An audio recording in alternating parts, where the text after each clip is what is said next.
to our sawtooth thing. Now keep in mind that you going to use vinyl with this piping, okay? And what I told you before, you can't do a 45. No, I mean you can't do a 90 degree turn with this. All right.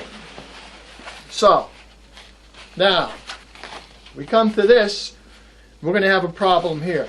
Now we come in here. We're going to have a problem in here. Okay. We want to be able. This thing is over 40 feet long. I mean, as the bird flies around in a circle. Yeah, the bird's going to fly around in a circle. Or you fly an airplane around a circle. Whatever. Okay? But we're going down through all of this. So if this thing is 38 feet long, and we have to make all these extra sewing and everything, we're probably going to be sewing for like 75 feet.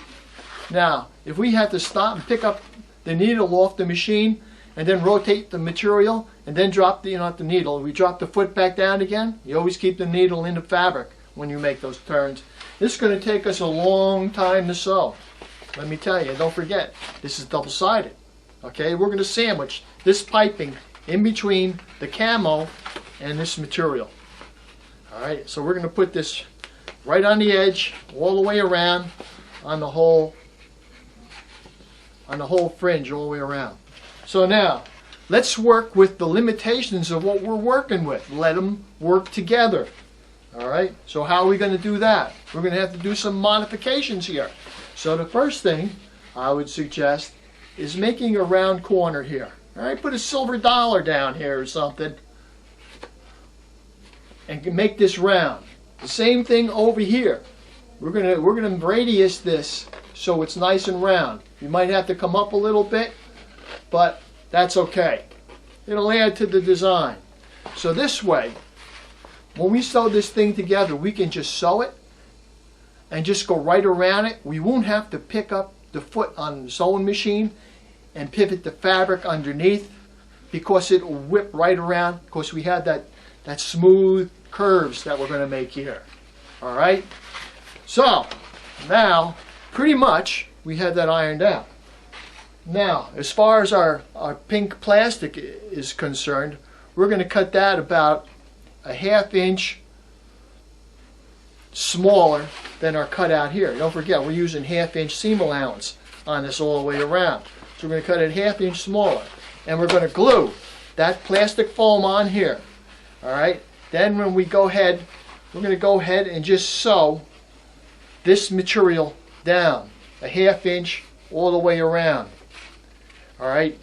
And we're going to do that with clear thread, clear monofilm thread, plastic, with a UV block. Yes, they do make it. Of course, I have a real fast sewing machine that goes 3,000 stitches a minute. It's like a dressmaker's commercial machine. And so this way I sew my 1/2 inch down all the way around, just to like tack it in place to keep it there. So this way, when I come back and I sew my camouflage material on top of this, I only have to worry about sewing the top of the material down of the camo with my piping in it. If I had 3 pieces of material to deal with, that'd be a lot trickier and take 3 times as much time. Everything is about time, okay? I'm telling you, that's just the way it is. Now, let's cover one more thing. Now, how are you going to sew this piping? How are you going to sew the welting to the piping? That is the question. You're going to need a walking foot sewing machine. And you're going to need something called a welting foot. Now this is 3/16 of an inch welting foot.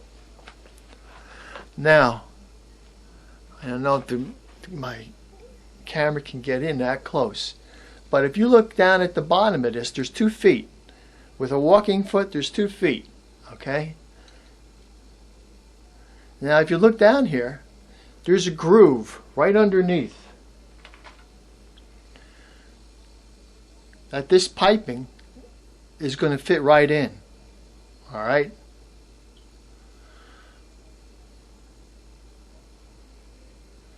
Now, this one really isn't an extremely well-made welting foot. This thing was made in China. But it will work. Alright? It should have a little deeper groove in here than it has. But it doesn't. But it will still work. Alright? The thing is with a welting foot, you always have something, not a welting foot, a walking foot. You always have something holding the material down. And so it just goes like this. It walks across the material as it sews. Alright? And it's either the one foot is on the material or the other foot is on the material. This way everything doesn't get smeared out and pushed out and squeezed out and you lose positioning of your material. Alright? When you're sewing two pieces of material together like I'm doing, it can get pretty critical because once you start going off a little bit, by the time you get 3 feet from that point, you're going to be a mile off. Alright? Now, another thing, since we're going to sew this back with camo, what we're going to do is after we glue down this plastic, so some light spray glue, it comes out of a can. Okay, you shake it up and you just spray it on a little bit. You attach your foam to the scallops. Okay, leaving that 1/2 inch margin on there. The 1/2 inch, you can even go 3/4 of an inch, and it might even be better. This way it will allow you a little gauche room for air. Okay, so 3/4 on each side, we're going to make it. And I would suggest making a pattern up about maybe 3 feet long or 4 feet long out of pattern paper just for that plastic, so we can mark that with like a thin magic marker, and then we can glue it and everything will just fall right into place. Okay, and then when we put the camo material on, you put the camo material on, you put a little bit of glue on there too, on the plastic, on the pink plastic, and so this way nothing is going to move. You don't need any surprises when working with thin material, let me tell you. It's too easy to make a mistake. Now, with this glue, if you only spray on one side of the material and you hold it down, it will become a temporary hold. However, if you spray on both sides and you put this down, it's not going to come up too easy. That's a permanent bond then. Alright? So, in my next video, I will show you actually sewing this bad boy together. Alright, I know we covered a lot here, and you probably don't even want to know what I'm talking about when I talk about a medieval tent. But it doesn't matter. Just stay with what I'm showing you. Don't forget to check out my new website, autorestorationvideos.com. Click on that business Facebook link to find out what projects I'm working on, which is this tent right now. Who knows what it will be a year from now, but this is what it is right now. And hang in there with me and we'll finish this project very soon. I gotta go out and get myself some kind of big helmet or something, you know. Hey, you got any axes over there or something? What do you got? Hey, you got one of those, you know, balls all the spikes on the end of a thing? Yeah, I could use one of those. Hey, save that for me. Okay, I gotta get going now because I got some friends over here getting some stuff together.